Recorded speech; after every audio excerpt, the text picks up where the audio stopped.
কোন ওলি আল্লাহ তার দরবারের মধ্যে মসজিদ বানায় নাই। মসজিদ বানানোর কাম হলো রাজা বাদশাহ আর হইলো দেশের সরকার প্রধান যারা আছে তাগো কাম মাজারে যা মসজিদ বানায় দেওয়া।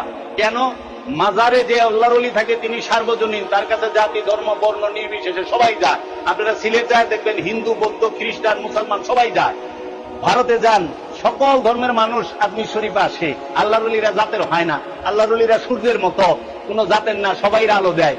আল্লাহর ওলিরা সমুদ্রের মতো এত গভীর, তারা জাত দেখা পানি দেয় না, সবাইরে পানি দেয়। আল্লাহর ওলিরা জমিনের মতো, জমিন জাত দেখে হাতবার দেয় না, পাপি আর মুমিন দেখা হাতবার দেয় না, জমিন সবাইরে রাখে।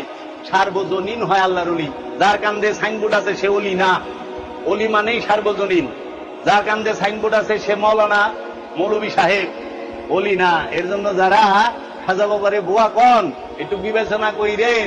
আপনাদের 8-9 পুরুষ আগে হিন্দু ছিল। বাড়ির দলিলের কাগজগুলো দেখেন।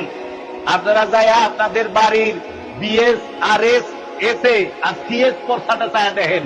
সিএস এর মধ্যে যায় দেখবেন যে আপনার হিন্দু, আপনার পূর্বপুরুষ। তো যদি জিগায় ওই মুস্তাকুর নবী সাহেবরে যে আপনার 10 পুরুষের নাম একটু কইবেন, দেখুন আপনি কত বড় মৌলানা সাহেব আর কোন হানে আসছিলেন, তখনই তো টের পাওয়া দেব কারে বুয়া কইবার আহেন। এখনো সময় আছে।